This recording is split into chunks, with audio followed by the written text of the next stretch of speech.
Good afternoon and welcome to True Crime Mysteries. If you're new to the channel, hello and welcome, and for those of you returning, welcome back. So today we have another short. You guys said you like the short content, so here we go. Let's talk about Peter Winston, an elite chess player that went missing in 1978. Let's get into it. Peter Winston's story reminds me of the Queen's Gambit. Though fictional, it highlighted the internal struggles of brilliance, mental health, and substance abuse. This missing person case is a little odd because a missing person file was never created, thus an investigation was never undertaken. Peter Winston simply disappeared, and his family refused to comment on his disappearance. Peter Winston was born in New York City in 1958. His father, Leonard Winston, was described as a thin and slight man who taught chemistry at Columbia. His mother, Florence Winston, was also an intellectual with a teaching degree from Columbia. She also dabbled in theater, occasionally taking parts in small productions when she wasn't teaching. He also had a sister, Wind Winston. Though she was 10 years older than him and they didn't really grow up together, they were close. People remarked that his childhood may have been unique, noting that he still slept in a crib in his parents' bedroom at 6. Leonard Winston passed suddenly when Peter was only 9. After his father's passing, his mother seemed to cling to him harder. Peter stood out as special from an early age. He was reported to have started reading before he'd even turned 2 years old, and could do simple math by 3. He began attending a gifted children's school at age 5, where he would argue the existence of God with his classmates. Those who remembered him from school, classmates and teachers alike, described Peter the same. He was the smartest person they had ever met. But he struggled in school, and by 12 he would tell friends he was burnt out from chess and bored of school. He started experimenting with LSD, despite often having bad trips. It is unclear when Peter turned to chess, but it was a major part of his life from an early age. At 14, he was defeating opponents 10 years his senior, and often competed in tournaments and winning.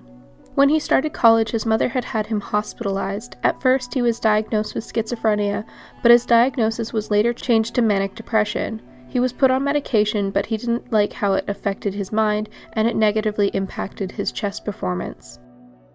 His once promising chess career was crumbling as he began to lose more matches than he won. By 1977, he stopped winning games altogether, and he would frequently go off his medication and spiral down conspiratorial rabbit holes. He would neglect personal hygiene, and rumors often surrounded him that he was mixed up with drugs. However, those closest to him believed it was him quitting lithium cold turkey that was the source of his erratic behavior. On the last day he was seen alive, he was reported as acting erratically and impulsively gambled the money he had on horse races. He also called a chess rival and asked him for a ride home. When he was refused, he called his sister. His sister picked him up and took him to her place to stay the night. The following morning, his sister insisted that he see a doctor, and without warning, he jumped up and ran out of her apartment screaming. He called up an old friend and went to their house. They had lunch, and while they were eating, Peter said he was going to Texas to see Walter Korn, the author of the chess Bible, Modern Chess Openings. He repeatedly said that Korn was God, and his comments concerned his friend's parents, and those parents decided it would be best if Peter's mother was called. When Peter learned his mother knew where he was, he left. This was the last time he was seen alive. The days following his disappearance, the blizzard of 1978 hit New York. Peter didn't have a coat with him, and it is feared he died in the bad weather. Because he was never reported missing, there was never a missing person file to compare him to.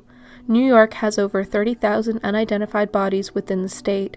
The answer may lie there. Hopefully, with enough publicity, someone will open up an investigation, and those who remember Peter and want answers can get some. Well, that is going to be it for this video. Thank you so much for tuning in and hanging out until the end. As always, please give this video a thumbs up if you like the content, and subscribe for more if you haven't already. If you've done all that and want to support me in the channel, we have channel membership as well as Patreon to get early access, ad-free versions, and members-only content and more. We also have merch and other goodies in the description box and links to all my socials. But until then, I will see you all in the next one. Bye for now.